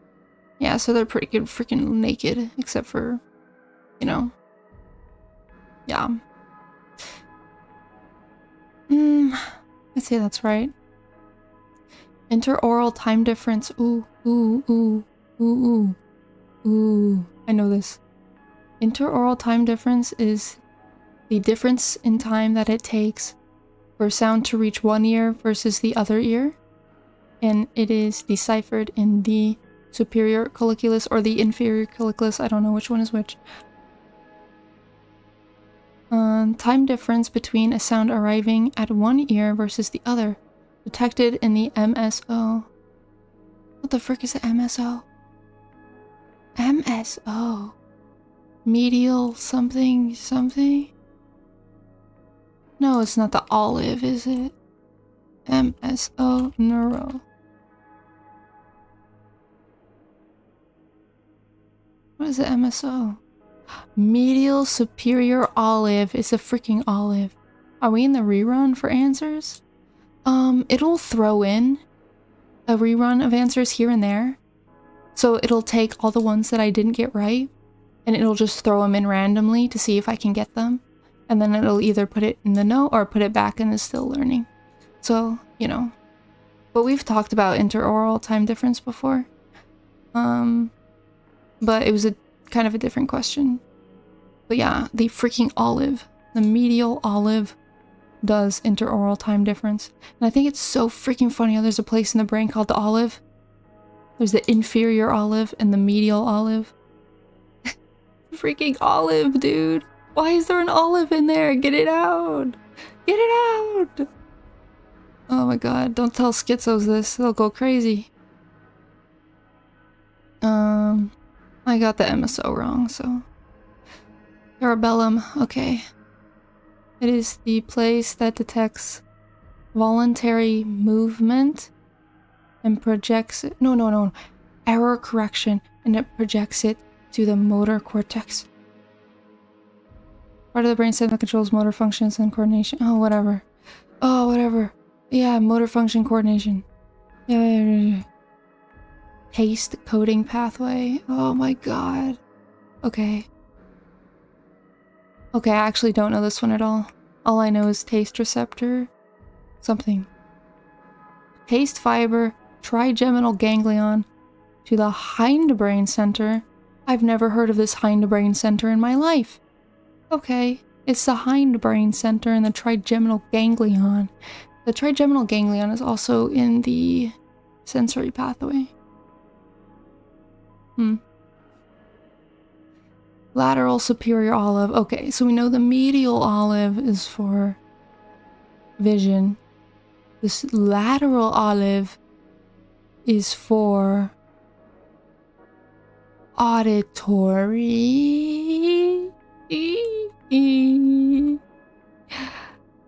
A relaxation in the brain stem where interaural level differences is detected. Hold on, let me actually double check this. Doesn't sound right.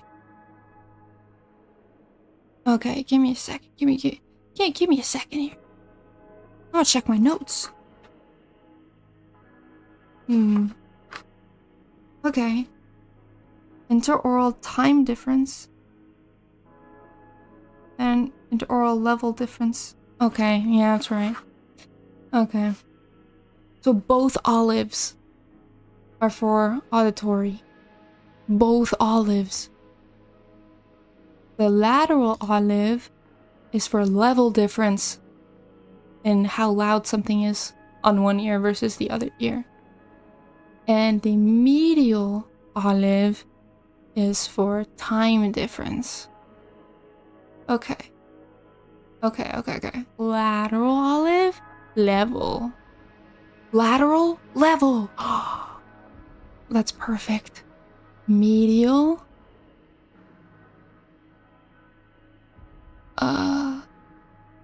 Medial. It was level and time. Medial, time, lateral, level. Got it. Smooth pursuit. I love the name. This is a thing when you keep your eye on something and you track it as it moves. It's called a smooth pursuit, and it's such a cute name for it, I think. The eyes moving smoothly to follow an object. Medial white matter of the spinal cord. Medial white matter is for... I think that's posture? I think it's posture. Yeah, used for posture and balance. Oh my god, let's go. Posture and balance.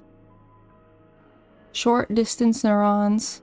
Contrary to their name, they actually aren't very short distance, I think. I think they go to the proximal limbs for better movement. Located laterally. Terminate ipsilaterally. Promotes finer control over distal extremities. Yeah. Did I say proximal? I said proximal. I meant distal. But you get what I mean. Now that posture was brought up, I noticed I'm sitting like a shrimp. Don't worry, I do the same exact thing. Like, I've tried so hard to correct my posture over the years, but it's so difficult to do because you just do it without thinking about it. It's just like a natural thing, you know? So getting to change a habit that's been that natural for that long, it hurts. Dude, it hurts to be normal. Because I'm so weird and quirky, it hurts, you know? But why must bad posture be so comfortable? Because gravity pulls you down. And fighting gravity is hard. So rather than fight gravity, we just succumb to it and just crumple. You know? Don't let gravity win. Don't let it win. You're stronger. You're stronger than gravity. That's kind of really deep and awesome, isn't it? You're stronger than gravity. That's kind of epic.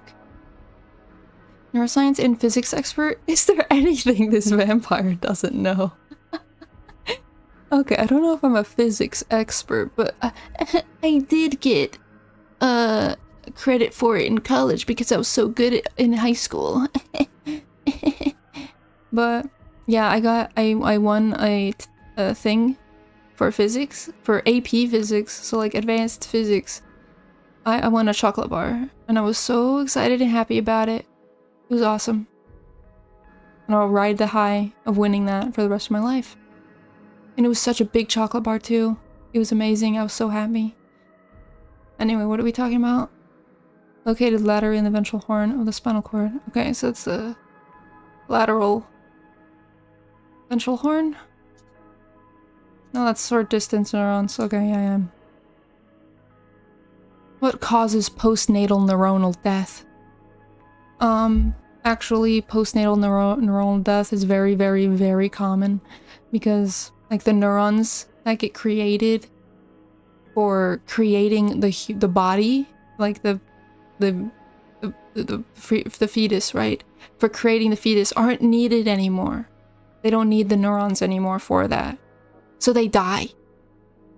So they die, and that's it. They don't get needed anymore. So they don't get any engagement, which makes them die because they don't get attention. Like if neurons get ignored enough, they will die. they will freaking die. And then also because they just, you know, aren't needed. Malfunctioning neurons or neurons not getting enough input. Rip those guys. I gotcha pulled myself through a national physics competition into... That's so cool! National physics competition? Into the nationals? You didn't gotcha pull yourself. You did that yourself. Out of your own strength and ambition. That's amazing. Good on you. Did you win? I guess if you won, you would have said it, right? That's so interesting, though. How is the neural tube formed? Okay, so there's like the notochord, and then the ectoderm above the notochord turns into the neural plate, which turns into the neural groove, which turns into the neural tube. Neural plate, neural groove, neural tube. That's what I said. PAX6 and NKX2.1. Oh, frick. I don't know. Transcription factors that define... Oh, I don't know. What? Oh. Define the border between dorsal and ventral domains in developing CNS. Okay. Define the border between dorsal and ventral domains. So... Okay. Yeah, got it. It was a 3-way local test, and teacher was like, okay, you were way faster than your friend, but he got 2 more than you. Time to break the tie. My friend was in another competition, so I won by default. Oh, wow. That's kind of amazing. That's kind of amazing. Good job. You freaking burned his ass. Good job. I'm so proud. Superior colliculus. The superior colliculus is... I think my brain's burned out. Where the midbrain controls the reflexive shifts in gaze and posture. Integrates sensory inputs and sends motor signals to trigger the horizontal and vertical gaze centers. Yeah, of course that's what it does. I think I'm dying. In the Stato ones, my teacher basically taught me to do mental estimations on what I imagined the physics were going to be and somehow made it to nationals. And in nationals, I was 17 out of 32, so I was free from the second part of the exam, so it was a free trip to do whatever I want. That's awesome! You know, that means you're really smart, right? If you're able to do the mental computations like that. I can't do that. Or it's really tough for me to do that. So you got me beat there. But I think I might end this for today because I'm freaking tired and I don't want to learn anymore. I'm gonna have to probably go intense mode on this and just no more talking. As helpful as this was, and I really like doing it, I guess it's not as intense as it should be. This is really casual. But I still have 2 days, you know? I still have tomorrow to do intense stuff, and then Then the day of... the day of, I probably have to be there at like 8 a.m. So, you know. But I appreciate everyone who showed up. I appreciate everyone who was chilling with me and hearing me yap about things. Because I like to yap about things. And I learned a lot today, and I hope to learn more in the future. And I hope I do really well on the test. If I don't, you will definitely hear from me on the Discord. I'm so used to watching New Zealand streams where they're 5 hours earlier than tomorrow. Yeah, I'll see you guys sometime. Have a good day or have a good bite. And I'll see you guys next time. Bye bye. Bye bye.